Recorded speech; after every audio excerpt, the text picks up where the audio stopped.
working very hard, very close. So we've actually known each other for a long time. We've been dealing with each other for a long time and very well. We had a little negotiation spat, but that worked out great. I think for both countries, I think for the world, actually, beyond both countries. And we have something that is a very fair deal. And we look forward to getting in and digging and working and getting some of the rare earth. But it means we're going to be inside, and it's a big commitment from the United States, and we appreciate working with you very much. And we will continue to do that. We have had some very good discussions with Russia. I spoke with President Putin, and we're going to try and bring this to a close. It's something that you want and that he wants. We have to negotiate a deal, but we've started the confines of a deal, and I think something can happen. The big thing is the number of soldiers, mostly at this point, but soldiers being killed. You're losing thousands of soldiers. So on both sides, we're losing a lot of soldiers, and we want to see it stop, and we want to see the money get put to different kinds of use, like rebuilding. And we're going to be working very hard, but we've had a lot of very good conversations. I will say until we came along, the Biden administration didn't speak to Russia whatsoever. They didn't speak to anybody. They just allowed this to continue. And I will say that, I'll say in front of you, you've heard me say it 1,000 times, if I were president, this war would have never happened. We would have had a deal negotiated for you without having to go through what you've gone through. But your soldiers have been unbelievably brave. We've given them great equipment, but somebody has to use the equipment. They've been unbelievably brave, and we give them great credit. This was supposed to be over very quickly, and here we are 3 years later. So I give tremendous credit to your generals and your soldiers and yourself in the sense that it's been very hard fighting, very tough fighting. They're great fighters, and you have to be very proud of them from that standpoint. But now we want to get it over with.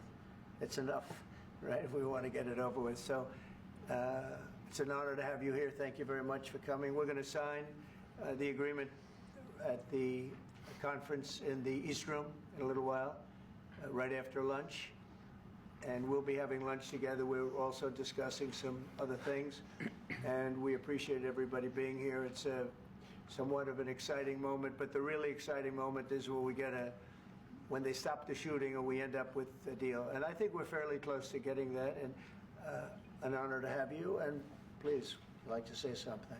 Yeah, thank you so much, Mr. President. Thank you for invitation. And really, I hope that this first document, will be first step to real security guarantees for Ukraine, our people, our children. I really count on it. And of course, we count that America will not stop support. Really, for us, it's very important to support and to continue it. I want to discuss it with details further during our conversation, and of course, the infrastructure or security guarantees. Because for today, I understand what Europe is ready to do. And of course, I want to discuss with you what the United States will be ready to do. And I really count on your strong position to stop Putin. And you said that enough with the war. I think that is very important, Ben, to say these words to Putin at the very beginning of war, because he is a killer and terrorist. But I hope that together we can stop him. But for us, it's very important to, to save our country, our values, our freedom, democracy, and of course, no compromises with the killer about our territories. But it will be later. And of course, what I wanted, we spoke about it by phone with you about the drones production. We have very good drones production. I think the best one in the world for today because of the war. Yes, and of course, we need very much the air defense. You have the best air defense in the world, and really you helped us under attacks of Russians, and I want to speak how we can exchange the licenses. We're open to share the licenses of all our drones with you, of course, with the United States, and we need licenses for quick production of air defense. Even after the war, we need our nation to be calm, that we are secure. So that's why we need this air shield. And of course, about this, I want to speak about the contingents. I think that France and UK already spoke to you, And we know that Europe is ready, but without the United States, they will not be ready to be as strong as we need. And the last point, last not least, about exchange, about our people and children.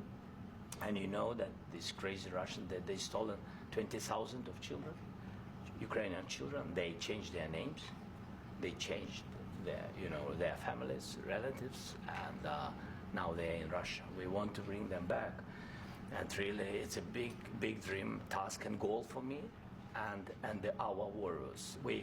By the way, Mr. President, we released more than 4,000 warriors from Russian prison, but there are thousands more in the prison. I wanted to share with you some images. How it's just can I now? Yeah, please. Some minute, 1 minute. Just you to understand in what circumstances, in what situation they are, and what the attitude of Russia to our prisons. That guys, just you before and after. And you see before and after, just you to understand. Now thousands of such guys, ladies and men, there, and so they don't eat, they beat them, and they do a lot of bad things.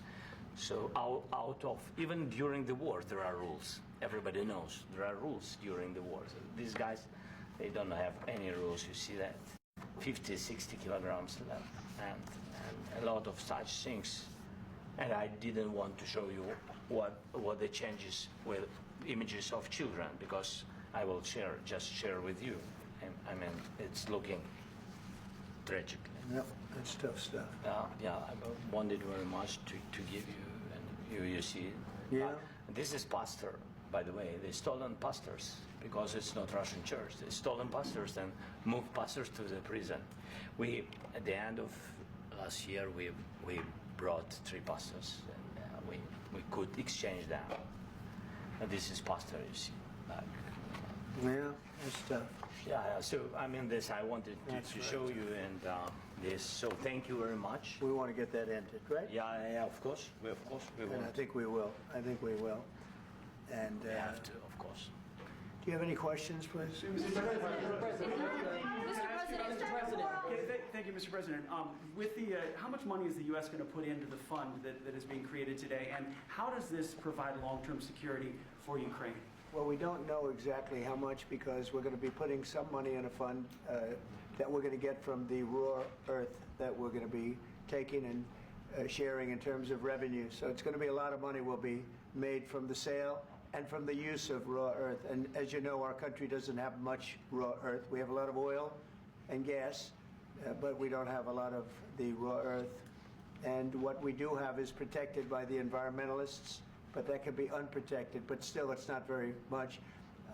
They have among the best in the world in terms of raw earth. So we're going to be using that, using it for all of the things we do, including AI and including weapons and the military, and it's really going to very much satisfy our needs. So it's something that just worked out really well. We have a lot of oil, and we have a lot of gas, but we don't have raw earth. So this has just about every component of the raw earth that we need for computers, for all of the things we do. And this puts us in great shape. And on long-term security for Ukraine, how does this provide it? I think they're going to have great luck. I think once we make the agreement, that's going to be 95% of it. They're not going to go back to fighting. I've spoken with President Putin, and I feel very strong. I've known him for a long time, and I feel very strongly that they're very serious about it, and we'll make a deal. And when the deal is made, I don't think we talk about security. Everyone's talking about the other day. All they talked about was security. I said, let me make the deal first. I have to make the deal first. I don't worry about security right now. We have to have a deal, because right now, last week, 2,000 soldiers died on both sides. 2,000, and they're losing 1,000, 2,000, 3,000 a week. So as we sit here and we talk, people are getting shot and dying on the battlefield. And they're not American soldiers, but they're Russian soldiers and they're Ukrainian soldiers, and we want to be able to stop it. And we want to be able also to spend money on other things. We don't want to. This is a tremendous amount of money, and what the Biden administration did was terrible. They were giving money, but he had no security on the money. Europe, as you know, gave much less money, but they had security. It was in the form of a loan. They get their money back, and we didn't. And now, at least we're protected because the American taxpayer has to be protected too. But this is an incredible agreement for Ukraine because we have a big investment in their country now, and what they have, very few people have. And we're able to really go forward with very, very high-tech things and many other things, including weaponry that we're going to use in many locations, but that we need for our country. This allows us to do that. Mr. President. Will you continue sending military aid? Yes, go ahead, please. If I can just yes. In the document, there is one of the very important points. If we speak about business and investment, we never had LNG terminals in Ukraine. This document will open. I mean, the next documents, but anyway, here we see in the framework, we see a really good will for this. LNG terminals for us is very important, and I think for security of European continent. We have the biggest storage, gas storage. We have the biggest in Europe. Yes, yes, and we can use it. Use it for LNG. Use it for LNG, and we will do it. And really, we can help Europe because Europe really helped. President Trump said that they made less support, but they are our friends and they are our very supportive partners. They really gave a lot, Mr. President. They did. They gave a lot, but they gave much less. No. Much less. No. No. Don't argue with me. No. Okay. Okay.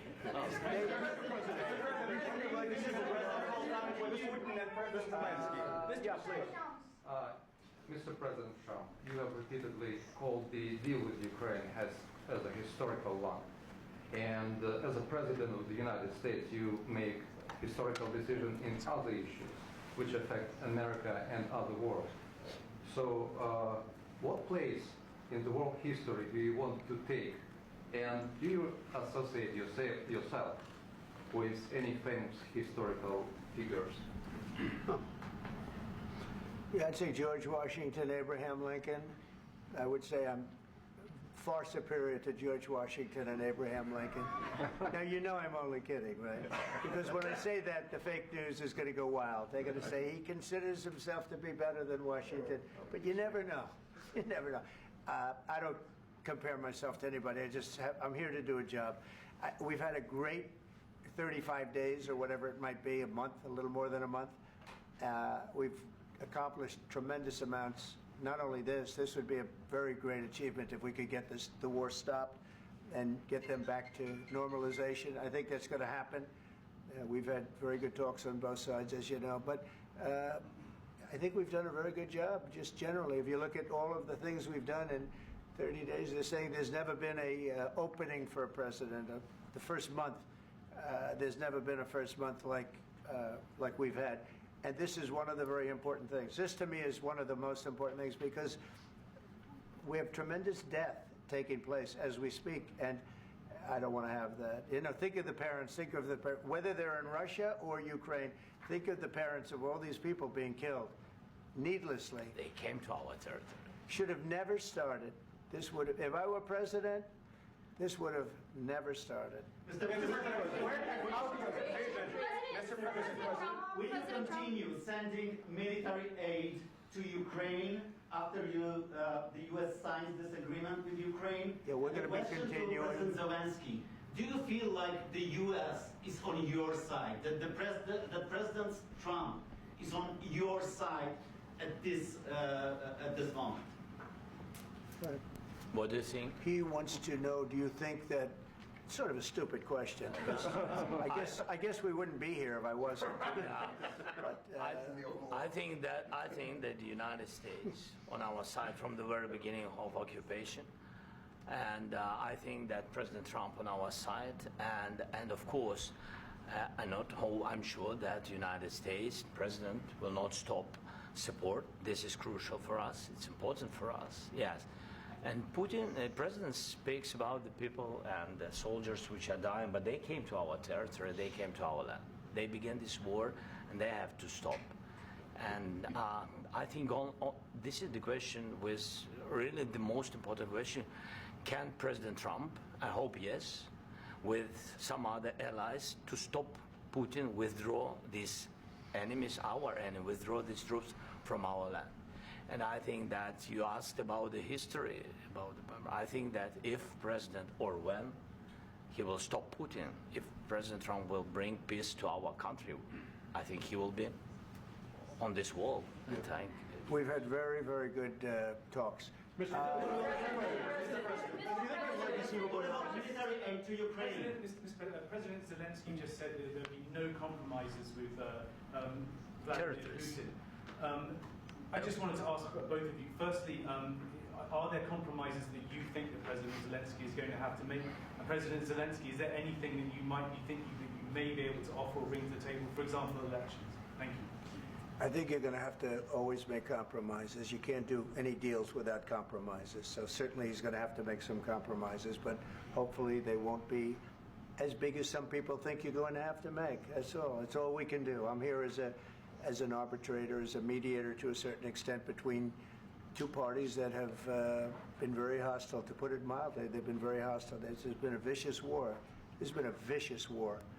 You know, it's a very level battlefield, and those bullets go out, and as I've said many times, we were talking about it with Pete, many times the only thing stopping those bullets is a human body. And in the case we're talking about, generally young human bodies are stopping a lot of bullets. It's dead level. That's why it's great farmland. It's great land. It's great farmland, but there's very little protection against the bullets that are being, and other things that are being shot. So all I can do is see if I can get everybody at the table and get an agreement. And I think we're going to end up with an agreement. Otherwise, I wouldn't probably be even here today. Mr. President, I've got two questions for you. You think ultimately your legacy will be the peacemaker and not the president that led this country into another war and ended foreign wars? And I've got a question. I hope it will. I mean, I hope I'm going to be remembered as a peacemaker. This would be a great thing if we could do this. I'm doing this to save lives more than anything else. Second is to save a lot of money, but I consider that to be far less important. So I hope I'm going to, thank you, Brian, for that question. It was a nice question.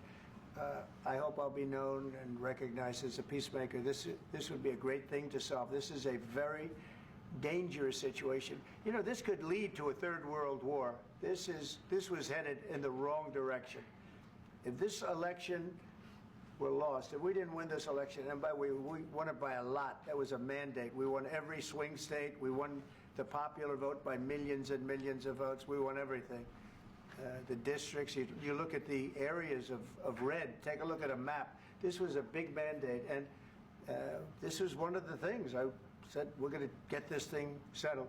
If we didn't win, I think this could have very well ended up in a third world war, and that would not have been a good situation. What was your second question? And my second question for President Zelensky, why don't you wear a suit? You're at the highest, why don't you wear a suit? You're at the highest level in this country's office, and you refuse to wear a suit. Just want to see if do you own a suit? Yeah, problems. A lot of Americans have problems with you not Really? respecting the dignity of this office. I will wear a costume after this war will finish. Okay. Yes, maybe one. Maybe something like this. something like Yes, yours. sir. Yes. That'd be great. Maybe something better. I don't know. Yeah. We will see. Maybe something cheaper than. Yeah. Thank you. Thank you. Thank you, President Trump. You said yesterday that you have. Are you going to send more arms to Ukraine in case there's no peace? Yeah, we're going to have arms to Ukraine, yeah, sure. Hopefully I won't have to send very much, because hopefully we're going to have it finished. We're looking forward to finishing this quickly. We're not looking forward to sending a lot of arms. We're looking forward to getting the war finished so we can do other things. But we very much appreciate the agreement, because we needed what they had, and we're treating, our country is now treated fairly. Biden didn't do that. He didn't know what the hell he was doing. This should have never happened. This should have never started. But, sure, the answer is yes, but hopefully we won't have to send much, because I'm looking forward to getting it done quickly. very quickly. Does that mean you'll provide security guarantees, Mr. President? I don't want to talk about security yet because I want to get the deal done. You know, you fall into the same trap like everybody else. A million times you say it over and over. I want to get the deal done. Security is so easy. That's about 2% of the problem. I'm not worried about security. I'm worried about getting the deal done. The security is the easy part. Security is very nice. Everybody stopped shooting. And now will Europe put people there? I know France is going to. I know the UK is going to. I know other countries are going to, and they happen to be right next door. We haven't committed, but we could conceivably. You know, we have security in a different form. We'll have workers there digging, taking the raw earth so that we can create a lot of great product in this country. So in that sense, you have something, but we haven't determined that yet. I will say, in speaking to France and in speaking to, and they were here, as you know, last week and just the other day, they have committed to a lot of security. I don't think you're going to need much security. I think once this deal gets done, it's over. Russia's not going to want to go back, and nobody's going to want to go back. When this deal ends, I really believe this deal is going to be over. Yeah, please go ahead. Go ahead. Mr. President, thank you. You hosted Macron and Keir Starmer at the White House this past week, both of whom praised your courage and conviction to lead the pathway towards peace. Yes. Part of that involved, though, re-engaging Russia in diplomatic relations, something that previous leaders lacked the conviction to do so. What gave you the moral courage and conviction to step forward and lead that? Well, I love this guy. Who are you with? One American News, sir. Well, that's why I like him. One American News does a great job. I like the question. I think it's a very good question. It's a pathway to peace. It's a pathway to getting something solved. And I feel that as the head of this country, I have an obligation to do that. Plus, you know, we're very much involved. We got involved. It's too bad we got involved because there should have been no involvement, because there should have been no war. And there shouldn't have been October 7th. That would have never happened. As you know, Iran was broke. They had no money to give to Hezbollah. They had no money to give to Hamas. They were stone cold broke. And then under Biden, they became rich as hell. They went from no money to $300 billion in a period of 4 years. And they gave a lot of that money away, and you see what happened. And that's a real mess also that we hope to be able to solve. But no, I appreciate your question very much. It's just, I feel I have an obligation to try and do something to stop the death. If I can answer, yes, if I can answer, Please, sorry, go ahead. please. And I do like your clothing, by the way. Yeah, really? Even though I think he's a great guy, by the way. But I don't know if you two like each other. But you know what?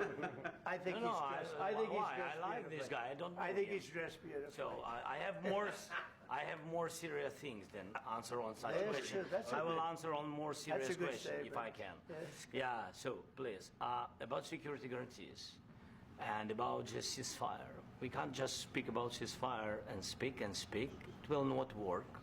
Just ceasefire will never work, because I'm like a president. I have this experience, and not only me. Ukraine before my presidency, from the 2014, Putin broken 25 times. 25 times he broken his own signature. 25 times he broken ceasefire. But he never broke to me. He never broke. No, you were the president.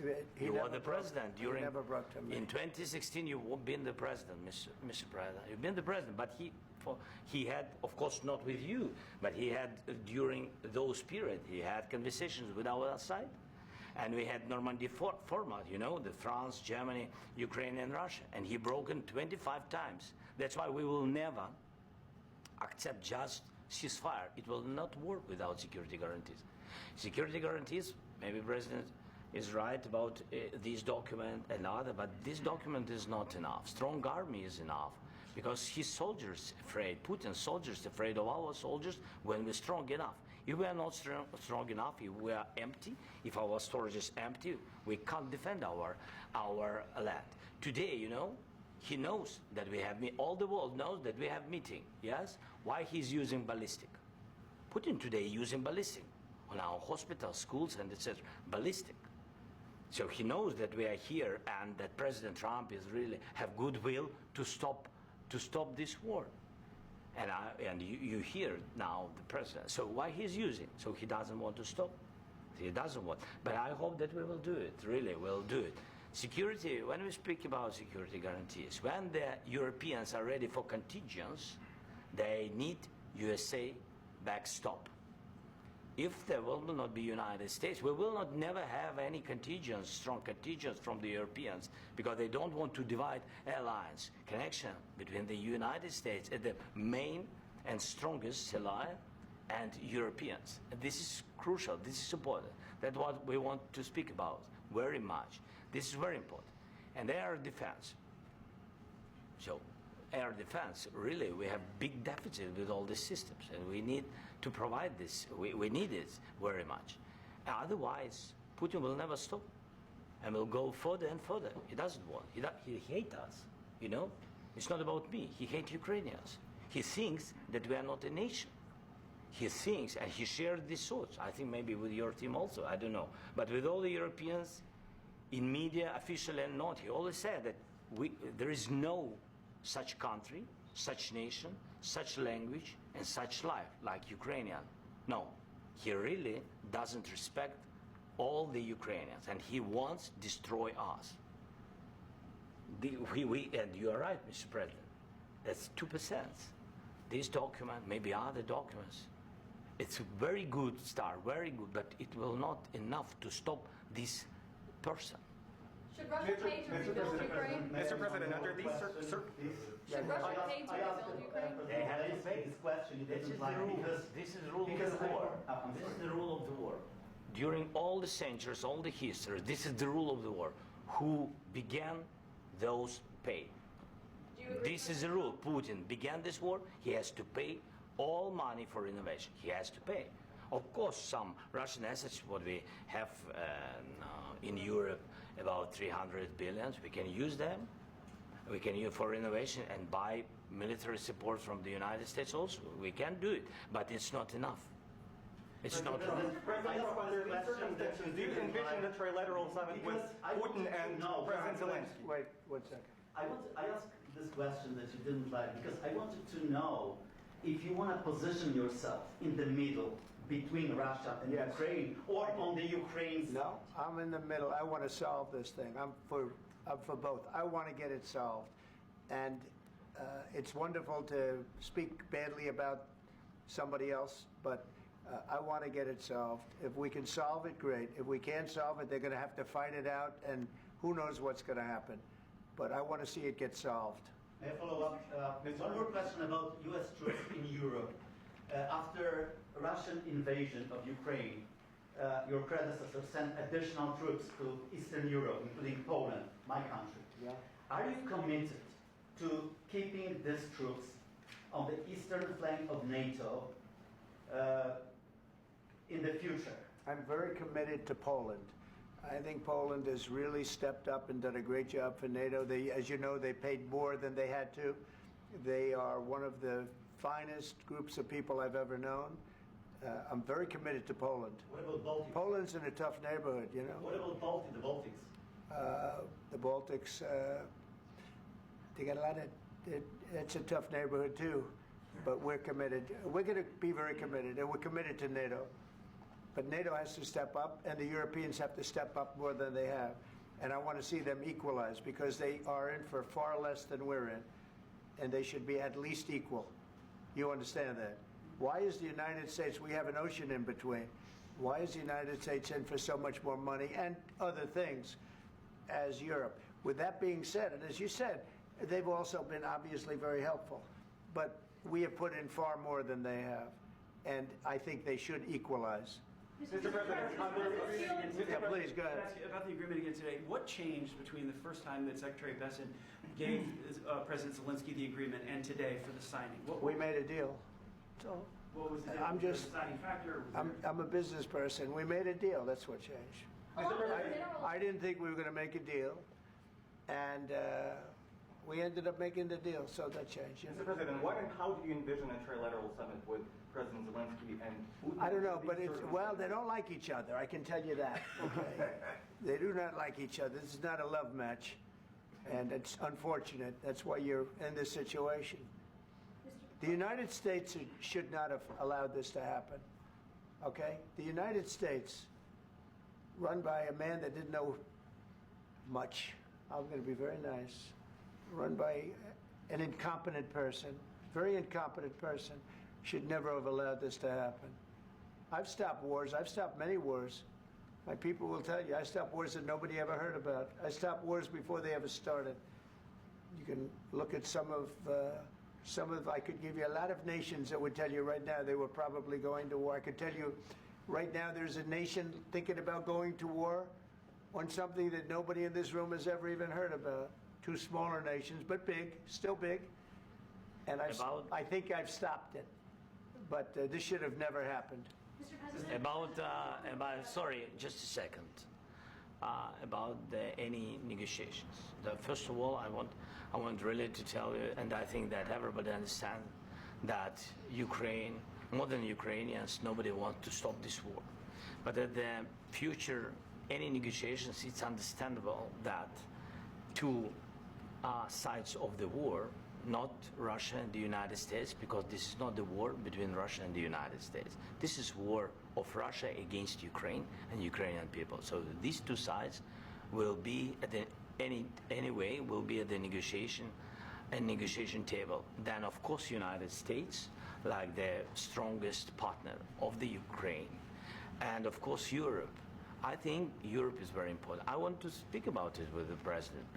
Yes, Europe is very important for us because we really defend Europe for today. All Europeans really recognize that we are defending the line and they have real life and our people are dying. That's why they helped us.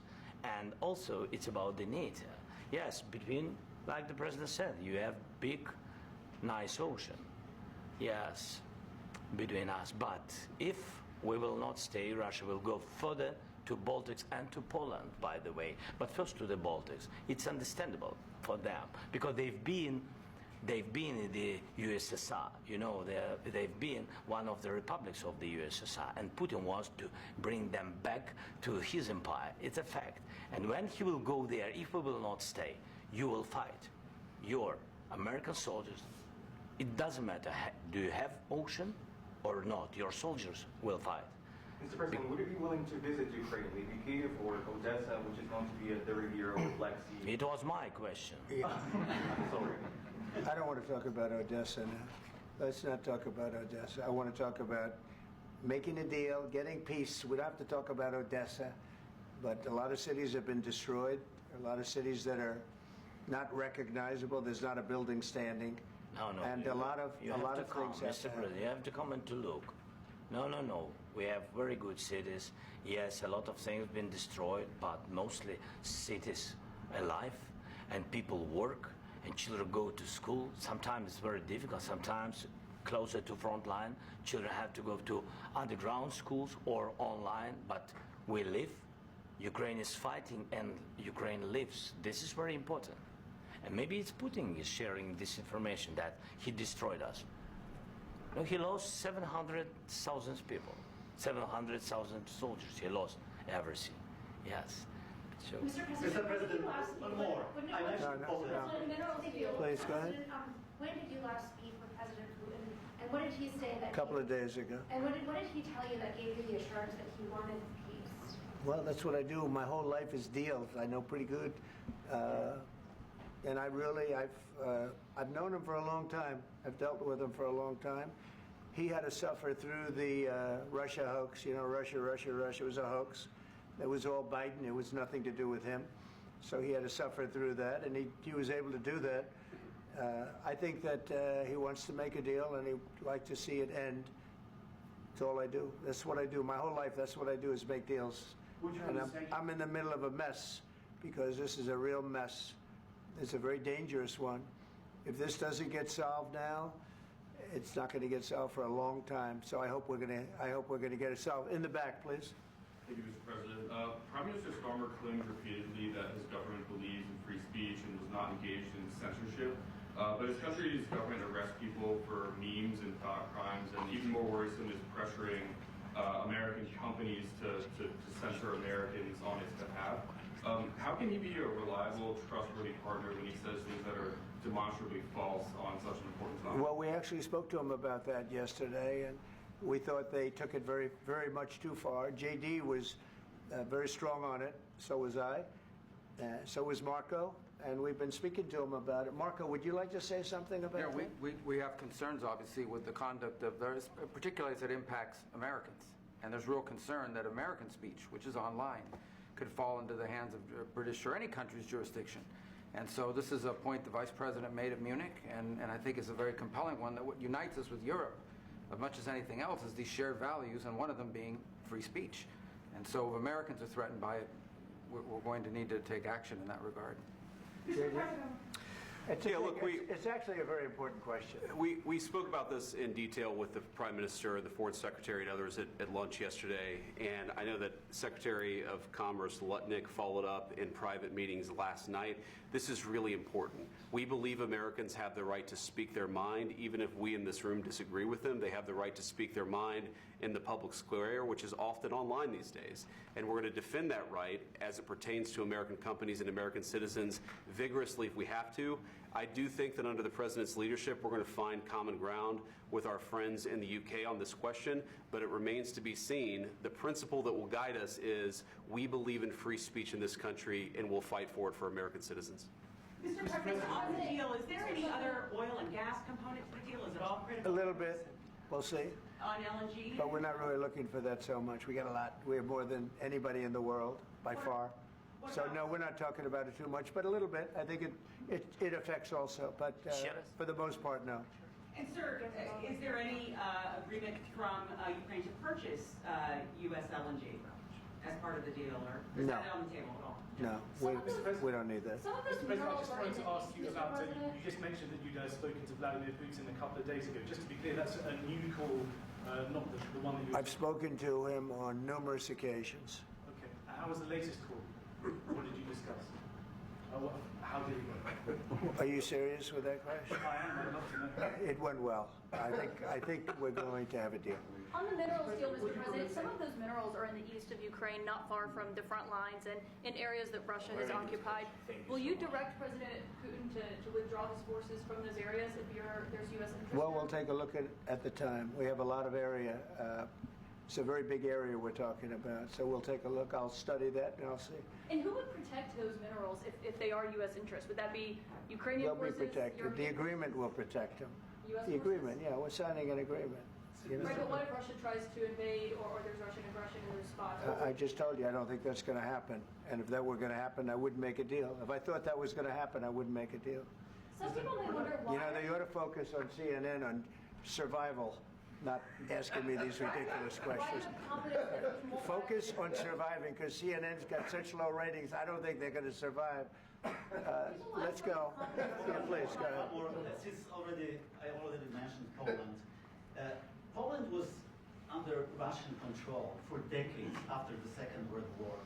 When I was a kid, I looked at the United States not only as a most powerful country, richest country in the world, the country that has great music, great movies, great muscle cars, but also as a force for good. And now I'm talking with my friends in Poland, and they are worried that you align yourself too much with Putin. What's your message for them? Well, if I didn't align myself with both of them, you'd never have a deal. You want me to say really terrible things about Putin and then say, "Hi, Vladimir, how are we doing on the deal?" That doesn't work that way. I'm not aligned with Putin. I'm not aligned with anybody. I'm aligned with the United States of America and for the good of the world.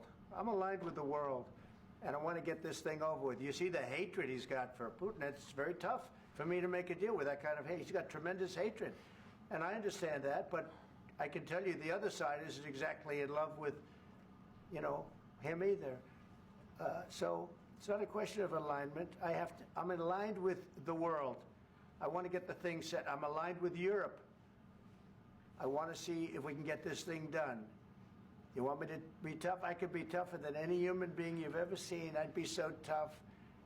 but you're never going to get a deal that way. So that's the way it goes. All right, one more question. I want to respond to this. So look, for 4 years in the United States of America, we had a president who stood up at press conferences and talked tough about Vladimir Putin, and then Putin invaded Ukraine and destroyed a significant chunk of the country.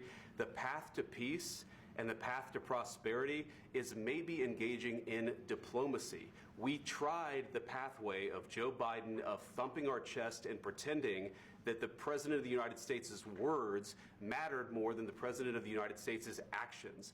What makes America a good country is America engaging in diplomacy. That's what President Trump is doing. Can I ask you? Sure. Yeah? Yeah. Okay. So he occupied our parts, big parts of Ukraine, part of East and Crimea. So he occupied it on 2014. So during a lot of years, so I'm not speaking about just Biden, but those time was Obama, then President Obama, then President Trump, then President Biden, now the President Trump, and God bless, now President Trump will stop him. But during 2014, nobody stopped him. He just occupied and took.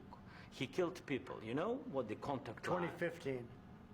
2014 2014. and 2014. 2014? Yeah. So I was not here. Yeah, but that's exactly right. Yes, but during 2014 till 2022, the situation the same. The people have been dying on the contact line. Nobody stopped him. You know that we had conversations with him, a lot of conversation, my bilateral conversation, and we signed with him, me, like a new president. In 2019, I signed with him the deal. I signed with him, Macron and Merkel, we signed ceasefire. Ceasefire. All of them told me that he will never go.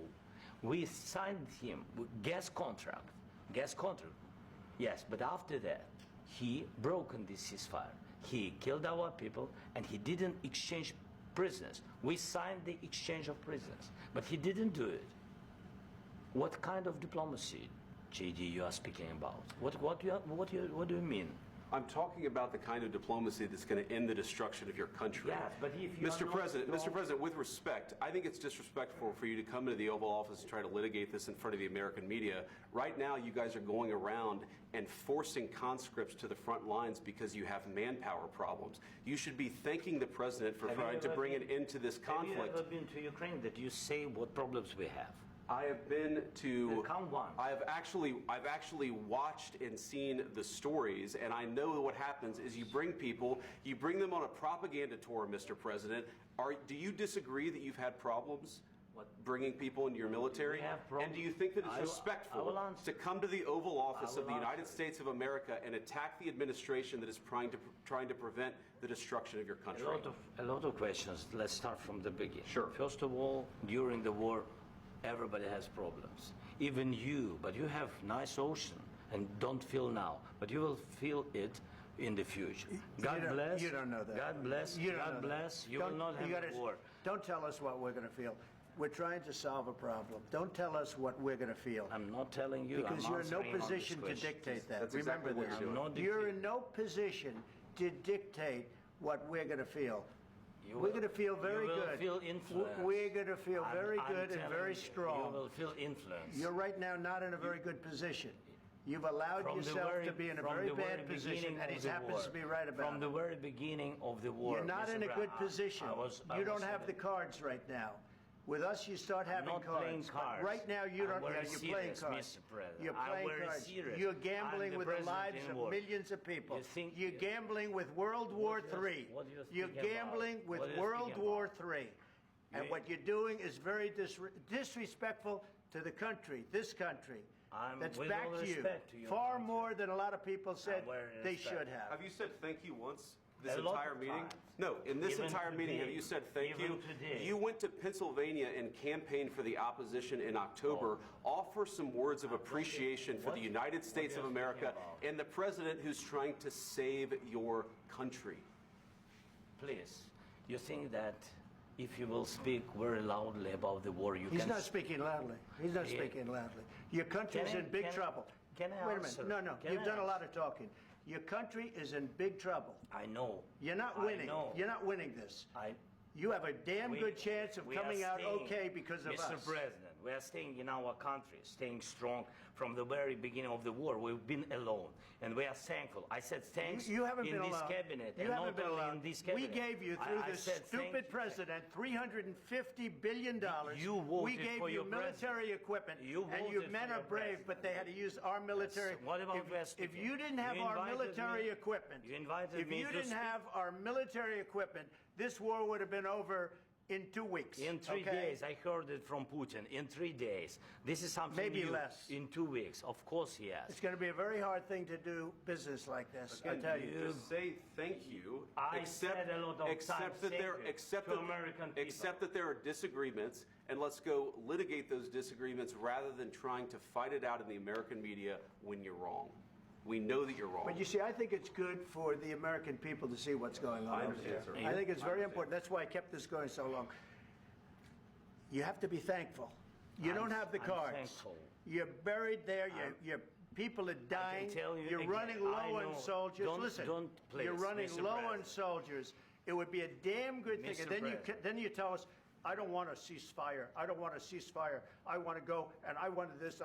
Look. If you could get a ceasefire right now, I tell you, you take it so the bullets stop flying and your men stop getting killed. Of course, we want to stop the war. But you're saying you don't want a ceasefire. But I said to you, I want a ceasefire. With guarantees. Because you'll get a ceasefire faster than an agreement. Ask our people about ceasefire, what they think. That wasn't with me. For you what, that wasn't with me. That was with a guy named Biden, who was not a smart person. That was with Obama. It was your president. Excuse me. That was with Obama, who gave you sheets, and I gave you javelins. Yes. I gave you the javelins to take out all those tanks. Obama gave you sheets. In fact, the statement is Obama gave sheets and Trump gave javelins. You got to be more thankful, because let me tell you, you don't have the cards. With us, you have the cards. But without us, you don't have any cards. One more question to Mr. Vice President. I'm sorry, here. It's going to be a tough deal to make, because the attitudes have to change. What if Russia breaks ceasefire? What if Russia breaks peace talks? What do you do then? I understand that it's a heated conversation right now. What are you saying? She's asking, what if Russia breaks the ceasefire? What if anything? What if a bomb drops on your head right now? Okay? What if they broke it? I don't know. They broke it with Biden because Biden, they didn't respect him. They didn't respect Obama. They respect me. Let me tell you, Putin went through a hell of a lot with me. He went through a phony witch hunt where they used him and Russia. Russia. You ever hear of that deal? That was a phony Hunter Biden, Joe Biden scam. Hillary Clinton, Shifty Adam Schiff. It was a Democrat scam. And he had to go through that. And he did go through it. We didn't end up in a war. And he went through it. He was accused of all that stuff. He had nothing to do with it. It came out of Hunter Biden's bathroom. It came out of Hunter Biden's bedroom. It was disgusting. And then they said, oh, the laptop from hell was made by Russia. The 51 agents. The whole thing was a scam. And he had to put up with that. He was being accused of all that stuff. All I can say is this. He might have broken deals with Obama and Bush, and he might have broken them with Biden. He did, maybe. Maybe he didn't. I don't know what happened. But he didn't break them with me. He wants to make a deal. I don't know if you can make a deal. The problem is I've empowered you to be a tough guy. And I don't think you'd be a tough guy without the United States. And your people are very brave. But you're either going to make a deal or we're out. And if we're out, you'll fight it out. I don't think it's going to be pretty, but you'll fight it out. But you don't have the cards. But once we sign that deal, you're in a much better position. But you're not acting at all thankful. And that's not a nice thing. I'll be honest, that's not a nice thing. All right, I think we've seen enough. What do you think? Huh? This is going to be great television, I will say that. All right. We'll see what we can do about putting it together. Thank you. Guys, come on, let's go. We'll see. I don't know. All right, guys, come on. Wait, hey, come on. Guys, come on.